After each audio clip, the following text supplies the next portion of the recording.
பிரியமானவர்களே, ஆண்டவராகிய இயேசு கிறிஸ்துவின் நாமத்தினாலே உங்கள் யாவரையும் அன்போடு கூட நான் வாழ்த்துகிறேன். ஆண்டவர் கிருபையாய் நமக்கு கொடுத்த இந்த புதிய நாளுக்காக முதலாவது நாம் ஆண்டவருக்கு நன்றி சொல்லுவோம்.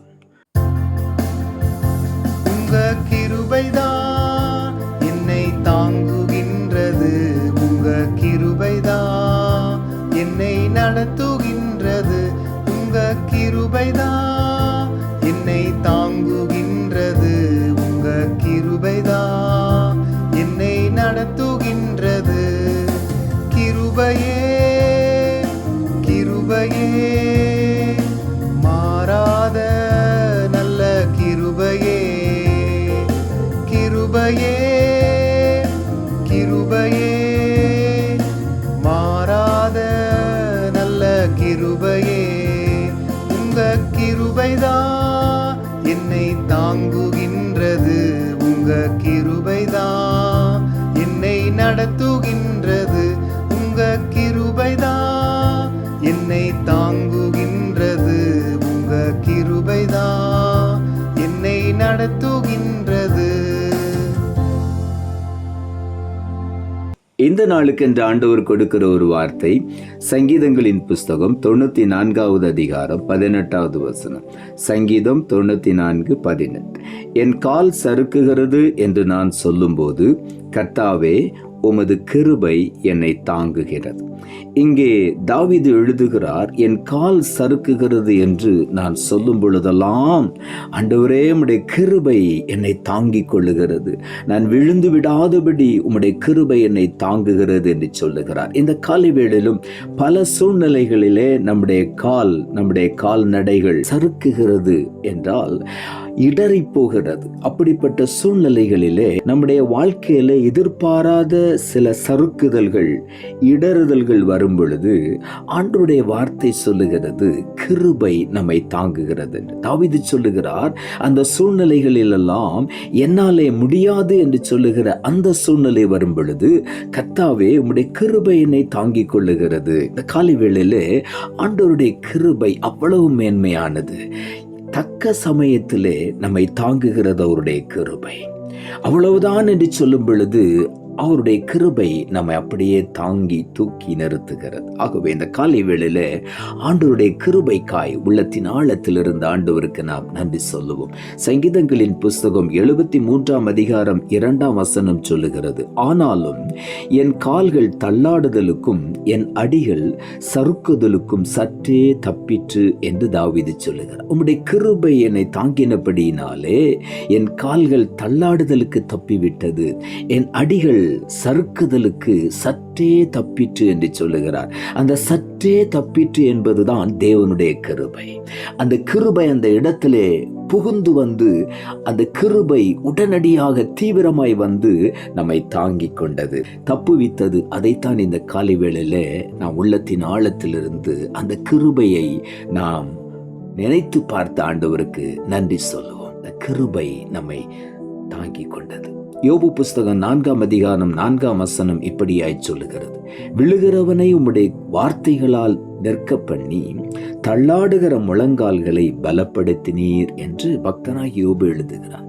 விழுகிறவனை உம்முடைய வார்த்தைகளால் நிற்க பண்ணி.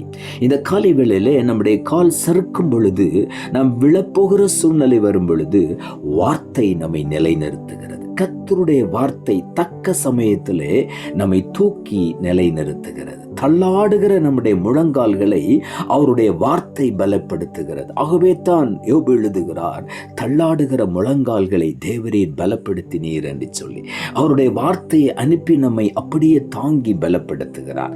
சங்கீதங்களின் புஸ்தகம் 18ஆம் அதிகாரம் 33ஆம் வசனம் இப்படியாய் சொல்லுகிறது, அவர் என் கால்களை மான்களுடைய கால்களை போல் ஆக்கி என்னுடைய உயர் ஸ்தலங்களில் என்னை நிறுத்துகிறார். இந்த காலை வேளையில ஆண்டவர் நம்மை பலப்படுத்துகிற தேவன். கால் சறுக்குகிறது என்று சொல்லும் பொழுது அவருடைய கிருபையினால் நம்மை தாங்குகிறார். அதே நேரத்தில் நம்முடைய கால்களை அவர் உறுதிப்படுத்துகிறார். கன்மலையாகிய கிறிஸ்துவிலே நம்மை உறுதிப்படுத்துகிறார். உயர் ஸ்தலங்களிலே நம்மை நிலைநிறுத்துகிற தேவனாயிருக்கிறார். ஆகவே இந்த காலை வேளையில நம்முடைய கால்களை மான் கால்களை போல் ஆக்குகிற தேவன், உயர் ஸ்தலங்களிலே நம்மை நிலைநிறுத்துகிற தேவன். ஆகவே இந்த காலை வேளையில ஒன்றையும் குறித்து கவலைப்படாதபடி கர்த்தரை மாத்திரம் நோக்கி பார்ப்போம். சங்கீதங்களின் புஸ்தகம் 136 அதிகாரம் 23 வசனம் இப்படியாய் சொல்லுகிறது, நம்முடைய தாழ்வில் நம்மை நினைத்தவரை துதியுங்கள், அவர் கிருபை என்றும் உள்ளது. ஆண்டவருடைய கிருபை எப்பொழுது நம்மை தாங்குகிறது? நம்முடைய தாழ்விலே எல்லாரும் நம்மை தாழ்த்தும் பொழுது, ஒன்றுக்கும் உதவாதவன் என்று அற்பமாய் நினைக்கும் பொழுது அவருடைய கிருபை நம்மை தாங்குகிறது. தாழ்வில் நம்மை நினைத்தவரை துதியுங்கள். நம்முடைய தாழ்விலே கர்த்தர் நம்மை நினைத்தார், அதுதான் அவருடைய கிருபை. அவருடைய கிருபை என்றும் உள்ளது என்று தாவீது சொல்லுகிறார். புலம்பல் புஸ்தகம் 3 அதிகாரம் 22 வசனம் சொல்லுகிறது, நாம் நிர்மூலமாகாதிருக்கிறது கர்த்தருடைய கிருபையே, அவருடைய இரக்கங்களுக்கு முடிவில்லை. இந்த காலை வேளையில ஆண்டவருடைய இரக்கங்களுக்கு முடிவே கிடையாது. இன்றைக்கு நாம் நிர்மூலமாகாமல் இருப்பது அவருடைய கிருபை. அவர் சொல்லுகிறார், மலைகள் விலகினாலும் பர்வதங்கள் நிலை பெயர்ந்து போனாலும் என் கிருபை உன்னை விட்டு விலகாது, என் சமாதானத்தின் உடன்படிக்கை நிலை பெயராமலும் இருக்கும் என்று மனதுருகுகிற கர்த்தர் ஏசாயா 54 அதிகாரம் 10 வசனத்தில் சொல்லுகிறார். ஆகவே இந்த காலை வேளையில நாமும் சொல்லுவோம் உள்ளத்தின் ஆழத்திலிருந்து, என் கால் சறுக்கும் பொழுதெல்லாம் ஆண்டவரே உம்முடைய கிருபை இதுவரையிலும் என்னை தாங்கினது, இன்னமும் தாங்குவேன், ஏந்துவேன், சுமப்பேன், தப்புவிப்பேன் என்று வாக்கு பண்ணி இருக்கிறபடினால் உள்ளத்தின் ஆழத்திலிருந்து உமக்கு நாங்கள் நன்றி சொல்லுகிறோம். இந்த காலை வேளையில உள்ளத்தின் ஆழத்திலிருந்து ஆண்டவருக்கு அவருடைய கிருபைக்கு, அவருடைய கிருபையை நினைத்து நாம் நன்றி சொல்லுவோம். நிச்சயமாகவே இன்னும் அவருடைய கிருபை நம்மை தாங்கிக் கொண்டே இருக்கிறது. நம்முடைய கால்கள் வழுவாதபடி ஆண்டவர் நம்மை கிருபையினால் தாங்கி வழி நடத்துகிறார். ஆகவே உள்ளத்தின் ஆழத்திலிருந்து ஆண்டவருக்கு நாம் நன்றி சொல்லுவோம். நாம் ஜெபிப்போம். அன்புள்ள ஆண்டவரே, கிருபையா நீர் கொடுத்த அந்த புதிய நாளுக்காய் மறுபடியும் நமக்கு நன்றி செலுத்துகிறோம். ஆண்டவர் கொடுத்த ஜீவனுள்ள வார்த்தைக்காக நன்றி. என் கால் சறுக்குகிறது என்று நான் சொல்லும் போது கர்த்தாவே உமது கிருபை என்னை தாங்குகிறது என்ற வார்த்தையை கொடுத்தீர்.